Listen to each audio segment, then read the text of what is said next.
श्रेष्ठाई अनंत सेने अजय सेने अनिहेयु देवसेने सत्तुसेने 6 जना एगोतमा 32 दाव विषम वासाई 24 नंबर पेज है। और ये किताबें जिसको चाहिए भी ले जा सकते हैं। 8 दिन के बाद वापस यहाँ जमा करना। 14.5 जन जाव से सिद्धा छठम अध्ययन अध्ययन समर्थम जैसा अनिल सेन कुमार का अध्ययन है वैसा ही अनंत सेन अजीत सेन अन्य त्रिपु देव सेन और शत्रु सेन नामक अध्ययनों का वर्णन है। इन 6 अध्ययनों का वर्णन एक समान है। इनके माता पिता भी एक ही थे। ये 6 कुमार नागदातापति के पुत्र एवं सुनसा के अंगजात थे। 32 करोड़ का दहेज मिला। सभी ने वृद्धि संपत्ति को छोड़कर दीक्षा अंगीकार की। 20 वर्ष से दीक्षा पर्याय पाई। 14 पुरों का अध्ययन किया। 1 मास की शल्य न करके शत्रुंजय पर्वत पर सिद्ध बुद्ध मुक्त हुए। हाँ बहन आपको बार बार देना पड़ रहा है। सर पंजों नीचे जा रहा है।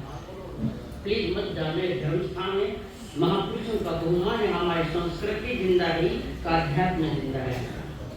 कृपा मुझे बार बार बोलने को मत। इति 6 अध्ययन समाप्त। जैन मते उत्सव समय सप्तमस्तर तेरह कार्यान तेरह समय 12 बजे जहाँ पढ़े नवरम वसुदेव राया धारिणी देवी शिवोस्य में सुमिने चारणे कुमारे 50 दाव 14 पॉइंट विषम वासे परियाव शेषम जहाँ गोयमस जाव संतुजे सिद्धि। सप्तम अध्ययन समाप्त। उत्सव का अर्थ है प्रारंभिक वाक्य। जिस प्रकार सुधर्मा स्वामी और जम्बू स्वामी के प्रश्नोत्तर के रूप में प्रथम अध्ययन प्रारंभ हुआ उसी प्रकार यहाँ भी जानना चाहिए। जम्बू स्वामी सुधर्मा स्वामी से पूछते हैं, हे भगवान सिद्ध गति को प्राप्त समर्थ भगवान महावीर स्वामी ने अंतर्गत दशा के तीसरे वर्ग के 6ठे अध्ययन का जो भाव कहा है वो मैंने सुना। अब 7वें अध्ययन में समर्थ भगवान महावीर स्वामी से क्या भाव बताए हैं तो कृपा करके कहिए। श्री सुधर्मा स्वामी कहते हैं, हे जम्बू समर्थ भगवान महावीर स्वामी ने 7वें अध्ययन में ये भाव कहे हैं। हे जम्बू उस समय में द्वारिका नाम की नगरी थी। वसुदेव नाम के राजा रहते थे। उनकी रानी का नाम धारिणी था। किसी एक रात्रि के समय उसने सिंह का स्वप्न देखा। गर्भकाल पूर्ण होने पर उसके एक पुत्र उत्पन्न हुआ जिसका नाम सारण कुमार रखा गया। सारण कुमार ने 72 कलाओं का अध्ययन किया। यौवन अवस्था प्राप्त होने पर माता पिता ने उसका विवाह किया। 50 करोड़ सोने आदि की दहेज निधि भगवान अरिष्टनेमि का उपदेश सुनकर सारण कुमार ने दीक्षा अंगीकार की। 14 करोड़ का अध्ययन किया। 20 वर्ष से दीक्षा पर्याय पाई। अंत में गौतम कुमार के समान शत्रुंजय पर्वत पर 1 मास की शल्य करके सिद्ध बुद्ध मुक्त हुए। इति 7वां अध्ययन समाप्त। जैन मध्य उको अष्टमस ऐंकल जम्बू तेन कारण तेन समय 12 ये नहीं लिए जहाँ पढ़ने जाओ अनह अरिष्टनेमि स्वामी समझे। तेन कारण तेन समय अनह अरिष्टनेमि अंतेवासी 6 अणगारा भाइयों सोहया होता सरिसया सरिसप्तया सरिसोहया निरुक्कल गगन गुलिय अयसी कुसुम क गासा श्रीवत्संक्रिय वत्सा कुसुम कुंडल बद्दलिया बद्दलया नर कुबेर समाना। 8वें अध्ययन का भी प्रारंभ वाक्य जैन बनते मुख्य इत्यादि है। इसका अभिप्राय पूर्वानुसार है। जम्बू स्वामी के प्रश्न के उत्तर में श्री सुधर्मा स्वामी कहते हैं, हे जम्बू उस समय में द्वारिका नाम की नगरी थी। भगवान अरिष्टनेमि पधारे इत्यादि वर्णन प्रथम वर्ग के समान है। उस समय में 6 सहोदर भाई एक माता के उदर से जन्म लिए भगवान अरिष्टनेमि के अंतेवासी यानी शिष्य थे। वे 6 समान आकार समान रूप और समान वय वाले थे। उनके शरीर की कांति नीलकमल भैंस के सींग के आंतरिक भाग और धूलि के रंग के समान तथा अलसी के फूल के समान नीले रंग वाली थी। उनका वक्षस्थल श्रीवत्स नामक चिन्ह विशेष अंकित था। उनके मस्तक के केश फूलों के समान कोमल और कुंडल के समान घूमे यानी घुंघराले तथा अति सुंदर लगते थे। सौंदर्य आदि गुणों से वे नर कुबेर के समान थे। तैनंते 6 अनगारा जम चेव दिवसम मुंडा भविता आकाराव अनगार्यं पवया तम चेव दिवसम अहम अरिष्टनेमि वंदन्ति नमस्ते वंदिता नमस्सिता एवं वयासि इच्छामोनं नन्ति तुभ्यं अपनुनाया समाना जावजीवाय चट्टं चट्टनं अनिखित्तेनं चौकमनं अपानं भवेमाना विहरते महास्वयं देवांतया मां परिबन्धं तनु तैनंते 6 अनगारा अनया अरिष्टनेमि नेमिना अब्बनुनाय समाना जावज्जुवाय छट्टम छट्टेणम जाव विहरन्ति। वे 6 अनगार जिस दिन दीक्षित हुए उसी दिन उन्होंने भगवान को वंदन नमस्कार करके इस प्रकार निवेदन किया, हे भगवान, यदि आपकी आज्ञा हो तो हमारी ऐसी इच्छा है कि हम यावत जीवन निरंतर छठ यानी बेले बेले की तपस्या से अपनी आत्मा को भावित करते हुए विचरण करें। भगवान ने कहा, हे देवानुप्रिय, इस प्रकार तुम्हें सुख वैसा करो, धर्म कार्य में विलंब मत करो। इस प्रकार वे 6 अनगार भगवान की आज्ञा पाकर यावत जीवन बेले बेले की तपस्या से अपनी आत्मा को भावित करते हुए विचरने लगे। तयाने 6 अनगार अन्याय चट्टखमन पारणवंशी पडमाय पुरुषे सज्जन करते जहाँ गोयम सामी जाव इच्छा म्हणून म्हणते चट्टखमन असतं पारणे सुभेणी अपनुनाय समाना तिही संगाळी 12 वये नये जाव आली करे आहासून देवानुप्रिया तयाने 6 अनगार अना अठनेमिना अब्बनुनाया समाना अहम अरिटनेमि वंदन्ति नमस्सन्ति वंदिता नमस्सिता अरो अरिटनेमिस अंतियाव ससंभवनाव उद्यानाव परिलिखमन्ते मंते परिलिखमिता तिहिं संगाणी अतुर्यं जाव अरंती। तदनंतर किसी समय बेले के पारने के दिन उन 6 अनगारों ने प्रथम प्रहर में स्वाध्याय किया, दूसरे प्रहर में ध्यान किया, तीसरे प्रहर में भगवान के समीप आकर इस प्रकार बोले, हे भगवान, आपकी आज्ञा हो तो आज बेले के पारने में हम 6 मुनि 3 संघारों में विभक्त होकर मुनियों के कल्पानुसार सामुदायिक भिक्षा के लिए द्वारिका नगरी में जाओ। भगवान ने कहा, हे देवानुप्रिय, तुम्हें जैसा उत्सुक हो वैसा करो। भगवान की आज्ञा पाकर उन 6 अनगारों ने भगवान को वंदन नमस्कार किया और सहस्त्राम नमः उद्यान के बाहर निकले। 2 मुनियों के 3 संघारे बनाकर सिद्धता रहित चपलता रहित और लावारा की चिंता की संभ्रांति रहित एवं उद्वेग रहित भिक्षा के लिए द्वारिका नगरी में गए। कथन एके संघारे 12 वये नये उच्चनीय मध्यमाने पुराणी घर समुदानस्थ भिक्खारी अडमाने वसुदेवस्थ रण्य देवये देवीये ये अनुपवित्रे तयानुसार देवी ते अनकारे यजमाने पासिता हट्टोतिष्ठ चित्तमानंदिया पीमना परम सोमनस्या हरिवस्त विसप्पमान येया आसना अभुटिता सत्तट पयणी अनुगचिता तिकुतो आयनं करिता वंदे नमस्ते वंदिता नमस्सिता जेनेव भट्ट गए तेनेव उवागचिता सिंह केसरानं मोयकानं थालं भरे भरिता ते अनगारे परिलाभिता वंदे नमस्ते वंदिता नमस्सिता परिविशति। उन 3 संघारों में से एक संघारा द्वारिका नगरी के ऊंच नीच और मध्यम कुलों में गृह सामुदायिक भिक्षा के लिए घूमता हुआ राजा वसुदेव और रानी देवकी के घर पहुंचा। उस संघारे को अपने आते हुए देखकर देवकी महारानी अपने आसन से उठी और 7-8 चरण उनके सामने रह गई। उन दोनों अंगारों के आकस्मिक आगमन से वह अत्यंत हर्षित हुई और बोली, मैं धन्य हूँ जो मेरे घर अंगार पधारे। इस हेतु संतुष्ट चित्त के कारण वह अत्यंत आनंदित हुई। मुनियों के पधारने से उसके अंतःकरण में अपूर्व प्रेम उत्पन्न हुआ और मन अत्यंत प्रसन्न हुआ। उसका हृदय हर्षातिरेक से उछलने लगा। विधिपूर्वक वंदन नमस्कार करके वह मुनियों को रसोई घर में ले गई और फिर सिंह केसरी मोदक का थाल भरकर और उन अंगारों को प्रतिलाभित कर बाहर गहरा कर वंदन नमस्कार किया। वंदन नमस्कार करके आदर से विनयपूर्वक उनको विसर्जित किया। तयानंतरंतरम 2 संघारे 12 वये नये उच्च जाव पड़ी विसर्जयी। थोड़ी देर बाद दूसरा संघारा भी उच्च नीच मध्यम कुलों में घूमता हुआ देवकी महारानी के घर आया। देवकी महारानी ने उसे भी उसी प्रकार सिंह केसरी मोदकों से प्रतिलाभित कर विसर्जित किया। तयानंतरंतरम तच्चे संघारे 12 वये नये उच्चनीय जाव परिलाभिता एवं ऐसे किन्नम देवानुप्रिया कन्नस्व वसुदेव वासुदेव इन्हीं से 12 वये नये द्वार से जोन आयमाये नव जोन विच्छिन्नाये पच्चकम देवलोक भूयाय समना विद्वंता उच्चनीय मध्यमाय पुणे घर समुदानस्थ भिक्खार्य अडमाना वर्तमानं नो लभन्ति जन्मं ताइं चेव पुरायं भक्तपाणाय बुद्धो अनुपविशन्ति। इसके बाद तीसरा संघाड़ा भी उसी प्रकार देवकी महारानी के घर आया। देवकी महारानी ने उसे भी उसी आदर भाव से केसरी मोदक खिलाए। इसके बाद वह विनय पूर्वक पूछने लगी, हे भगवान कृष्ण वासुदेव, जैसे महाप्रतापी राजा को 9 योजन चौड़ी और 12 योजन लंबी स्वर्गलोक के सदृश इस द्वारिका नगरी के ऊंच नीच और मध्यम कुलों में सामुदायिक भिक्षा के लिए घूमते हुए श्रमण निर्गतों को आहार पानी नहीं मिलता है, जिससे एक ही कुल में बार बार आना पड़ता है। प्रेरणते अनकरा देवं देवी एवं राशि नो खलु देवं से कनस्व वासुदेव से इनसे बार ये नहीं जाओ देवलोक भुयाय समान निगता उच्चनीय जाओ अरमाना भक्तपान नो लभन्ते नो देवरम ताइन कुलाइन गोत्तंति तच्चंति भक्तपाणाय अनुपविशन्ति एवं खलु देवानुते अम्मे भक्तिलपुरे नये नागस्य गहावेश कुत्ता सुलताय भार्याय अत्यक्षः बाहेरो सहोयरा सवितया जाव नल कुबर समान अनो अरित निष्ठ अंतीय धर्मो सत्या नितमं संसार भूमिका बीजा गमनम मरणाम मुंडा जाव नगरिया।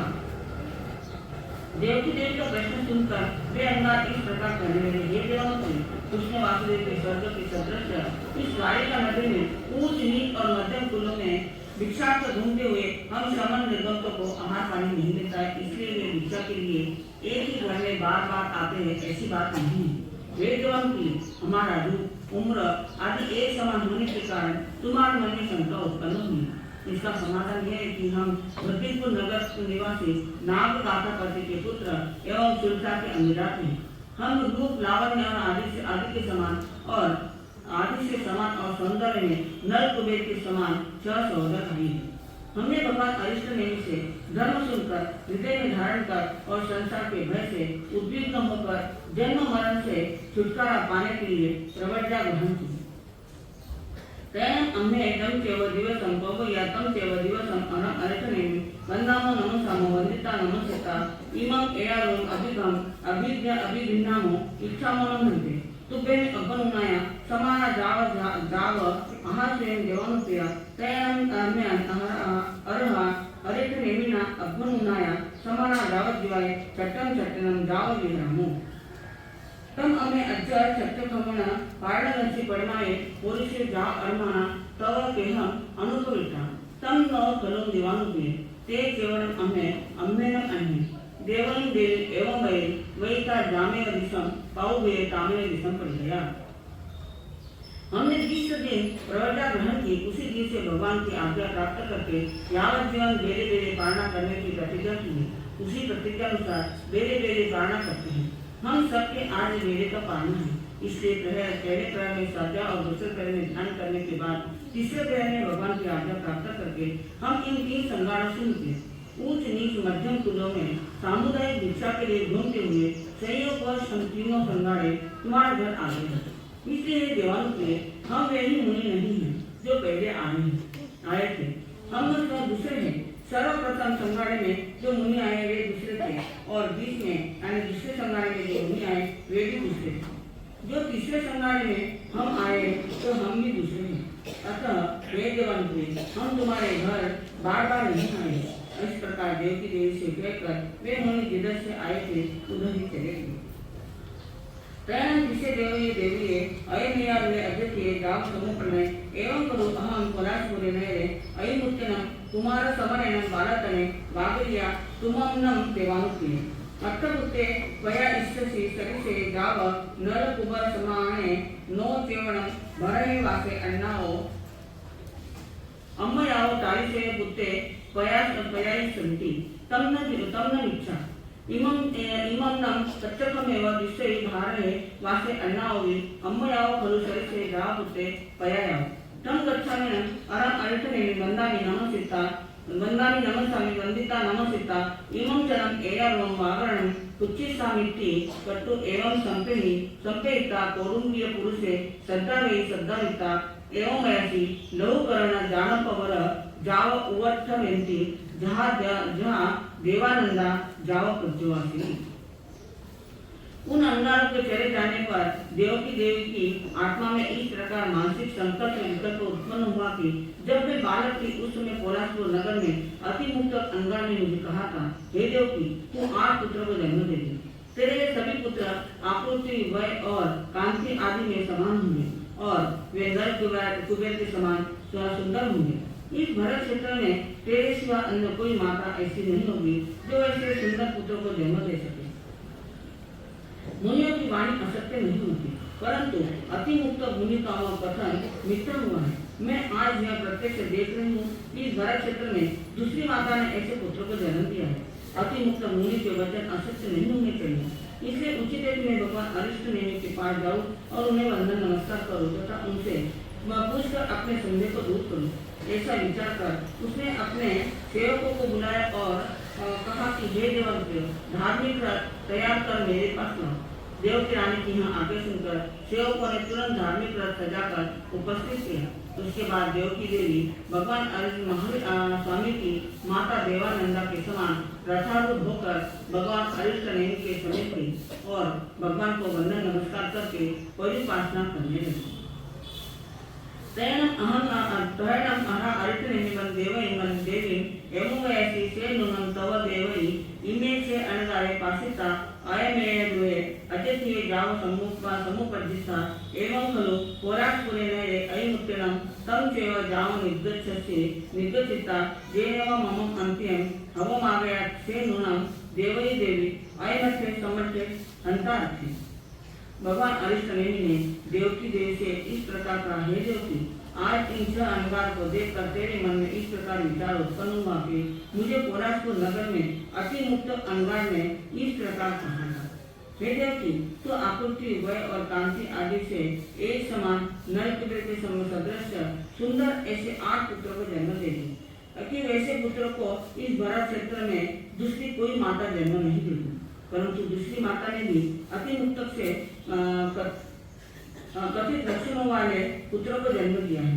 अति मुक्त अंगार के वचन असत्य कैसे हुए, इस शंका का समाधान भगवान अरिष्ट नेमि से प्राप्त करूं, ऐसा मन में विचार करके रथ पर चढ़कर मेरे समीप आई है। क्यों देवकी, यह बात सही सत्य है? उत्तर में देवकी ने कहा, हाँ भगवान, आपका कथन सत्य है। एवं खलु देवानुप्रिया तेनं कारणं तेनं समयेन बद्रीपुरनगरे नागे नामं गावै परिवेशी अड्डे तदनन्तरं नागस्य गावैः सुलसा नामं भार्या होता। सा सुलसा गावै बालकनेचैव निमित्ते एनं वागर्या एषनं दारिया निंदु भविष्यति। भगवान ने फरमाया, हे देवानुप्रिय, उस समय में बद्रीपुर नामक नगर था। वहाँ धन धान्य से संपन्न नाग नामक गाथापति रहता था। उसकी पत्नी का नाम सुलसा था। जब सुलसा गाथापति बाल अवस्था में थी, तब एक भविष्यवक्ता नैमित्तिक ने उसके माता पिता ने कहा था कि यह कन्या मृत वंध्या होगी। तैनं सा सुलसा बालक विहीन सेव हरिणगमेशी देवभक्ता याभिभक्ता हरिणगमेशी परिमं करे करिता कल्लाकने नहाया जावत पाये चित्ता उल्लपड़ साड़िया महरियम कुच्छणम करे करिता जानु पाय बढ़िया पनामम करे करिता तो पच्चा आहरेवा निहारेवा। उसके बाद वह सुलसा बालिका अपने बाल्यकाल से ही हरिणगमेशी देव की भक्ति बन गई। उसने हरिणगमेशी देव की प्रतिमा बनाई और प्रतिदिन स्नान आदि करके भीगी साड़ी पहने हुए ही वह उस प्रतिमा के सामने फूलों का ढेर करने लगी और अपने दोनों घुटनों को पृथ्वी पर टिकाकर नमस्कार करने लगी। आहार निनाद आदि कार्य वह इसके बाद करती थी। तैनं जिसे सुलसाय कहा वही भक्ति बहुपान शुश्रूषाय हरिणगमेशी देवे आराहि यावी होता। तैनं से हरिणगमेशी देवे सुलसाय कहा वही अनुकंपन ठाए सुलसम कहा वही तुमं चरण दोन्नी भी समऊ उयाव करे। तैनं तुभ्ये दोहि स्वयमेव गभ्ये भिन्नः सममेव गभ्ये परिवह सममेव दारे पयायः। तैनं सा सुलसा कहा वही निहिधाय मावन्य दारे पयायि। तैनं से हरिणगमेशी देवे सुलसाय अनुकंपन ठाए विहिहाय मावन्य दारे करैल संपूर्ण भिन्नय भिन्निता तवम अंतिम सहारयि। तम समयंचनं तुमं त्यापि नवरं मासणं सुकरं दारे पवससि जेलियनं देवानुप्रिये तव पुत्राते बिय तव अंत्याव करैल संपूर्ण भिन्नय भिन्निता सुलसाय गावैन्ये अंत्ये सहारयि। तम तव सेवन देवई ए पुट्टा नो सेव सुलसाय गावैन्ये। सुरसा द्वारा भक्ति एवं बहुमान पूर्वक की गई शुश्रूषा से हरिणगमी देव प्रसन्न हुआ। हरिणगमी देव ने सुरसा गाथा पति की अनुकंपा के लिए सुरसा को और तुम्हें एक ही समय में ऋतुमती किया। फिर तुम दोनों एक साथ गर्भ धारण करती, एक साथ गर्भ का पालन करती तथा एक साथ बालक को जन्म देती। सुरसा के बालक मरे हुए सोते थे। हरिणगमी देव सुरसा की अनुकंपा के लिए उन मरे हुए बालकों को अपने दोनों हाथों में उठाकर तुम्हारे पास ले आता था। उसी समय तुम भी 9 मास 7.5 रात बीतने पर सुंदर और सुकुमार पुत्र को जन्म देती थी। तुम्हारे पुत्र को दोनों हाथों से उठाकर हरिणगमी देव सुरसा के पास रख देता था। इसलिए हे देवकी, अतिमुक्त अंगा के वचन सत्य हैं। ये सभी पुत्र तुम्हारे ही हैं, सुरसा के नहीं। इन सभी को तुमने ही जन्म दिया है, सुरसा ने नहीं। देवई देवी अरिष्टने शांतिये एमठं स्वच्छानि समहट्टतुट्ट जावुयेय अरं अरिष्टने वन्दे नमस्ते वन्दिता नमस्सिता जेन ते च अनगारा तेने उवागचिता ते छप्पि अनगारे वन्दे नमस्ते वन्दिता नमस्सिता आगये पन्नुया पप्पुय लोयना कंचुय पडिचित्या दरिय वलय बहा धारा हय कलंब उपगम विव समुष्य रोम कोवा ते छप्पि अनगारे अनिमिषाय द्वितीये पेहमानी सुचिरम निरीक्षिता वंदे नमस्ते।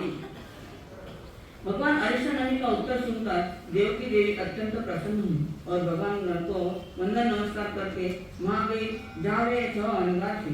उन अंगार को देखकर पुत्र प्रेम के कारण उनके स्तनों से दूध झरने लगा। हर्ष के कारण उसकी आंखों में आंसू भर आए एवं अत्यंत हर्ष के कारण शरीर फूलने से उसकी कंचुकी की कसे टूट गई और भुजाओं के आभूषण तथा हाथ की चूड़ियां तंग हो गई। जिस प्रकार वर्षा की धारा पड़ने से कदम्ब पुष्प एक साथ विकसित हो गए।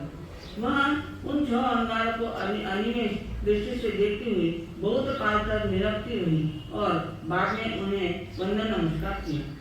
वंदिता नमस्सिता जेनो अरहं अरिष्टनेमि तेने उवागचिता अरहं अरिष्टनेमि सिकुतो आयनं पायनं करिता वंदे नमस्ते वंदिता नमस्सिता तमेव धम्मेयं जानपवरं दुरिता जेने 12वी नैरी जेने उवागचिता 12वी नैरी अनुपविशिता जेने से ये जेने बाहिरिया उवठान सारा तेने उवागचिता न धम्मियाओ जानप वराओ कचोरुता तेने व से वास गए तेने व से नित्ये तेने उवागचिता सयंसी निश्चय।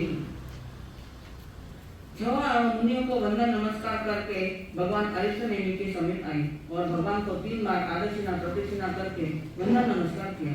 वंदन नमस्कार करके अपने धार्मिक रथ पर चढ़कर द्वारिका नगरी के मध्य में होकर क्रमशः अपनी बाहरी उपस्थानशाला यानी बैठक के निकट पहुंची। फिर धार्मिक रथ से उतरकर अपने भवन में प्रवेश कर सुकोमल शैया पर बैठी। कैनन किसे देवी अयम अजस्ये चिंतिये पत्तिये मनोदयिका संकप्पे समुपन्ने एवं खलु अहं चरिष्ये जाव नरकुबर समाने सप्तपुत्रे पयाया नो चेवनं मये एगस्वी बालकर्णे समनुभूये ऐसे जीवनं तन्मे वासुदेव छन्नं मासनं ममं अन्त्यं पायवन्दये हवमागच्छि तम ताव अमयो जासि मन्ने नियग कुच्चिन संभूयानि थण दुद्धयाय महुर समुल्ला वयाय मम्मन पजम पियाय थण मुनग पक्क देशभागम अभिसरमानाय मुद्दाय पुनय कोमल कमलो वमेहि अत्ते विन्ने उना उच्चंगे निवेशयाय जंति समुल्ला वये सुमहरे पुनः मंदिर पर ध्वनिये अहणम अधन्ना अपुन्ना अकयपुन्ना एकयरमवि नम पत्ता ओहोय मन संकल्पा दाव ध्ययी। उस समय वह देव की पुत्र संबंधी चिंता से युक्त हो अभिलषित विचार अपने मन में इस प्रकार करने लगी। मैंने आकृति भर और शांति में एक समान यावत नरकुबेर के समान 7 पुत्रों को जन्म दिया, किंतु उन पुत्रों में से किसी भी पुत्र की बाल क्रीड़ा के आनंद का अनुभव नहीं किया। यह कृष्ण भी मेरे पास चरण वंदन के लिए 6 महीने के बाद आते हैं।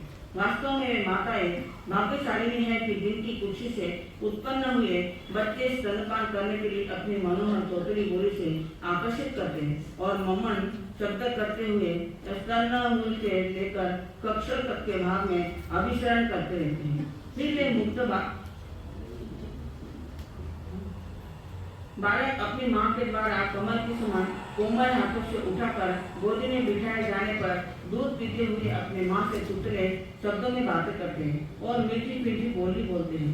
मैं अधन्य हूँ, मैं अपुण्य हूँ, मैं पुण्य किया, मैंने पुण्य नहीं किया, इसी से मैं अपनी संतान की बात पीड़ा के आनंद का अनुभव नहीं कर सकी। इस प्रकार वह देव की खिन्न हृदय को होकर आत्मज्ञान करने लगी। इमं चरण से कन्ने वासुदेव नाये जाओ रिपुषे देवये देवे आयंदे होमागते चरण से कन्ने वासुदेव देवन देव पासे पासिता देवये देविये पाय गणम करे करिता देवन देव एवं ऐसे अन्नया नम अमो तुब्बे मम पासिता हट्ठ जाव भव किन्नम अमो अज्ज तुब्बे ओहे जा जियाय। इस प्रकार मैं इस प्रकार का चिंतन कर रही थी कि कृष्ण वासुदेव स्नानादि करके तथा वस्त्र आभूषणों से अलंकृत होकर देवकी देव के चरण वंदन करने के लिए उपस्थित हुई। उन्होंने अपनी माता को उदास एवं चिंतित देखा। उनके चरणों में नमस्कार करके वे इस प्रकार पूछने लगे, हे माता, जब मैं पहले तुम्हारे चरण वंदन करने के लिए आता था तब मुझे देखकर तुम्हारा हृदय आनंदित हो जाता था, परंतु आज तुम्हारा मुख उदास एवं चिंतित दिखाई दे रहा है। हे माता, इसका क्या कारण है?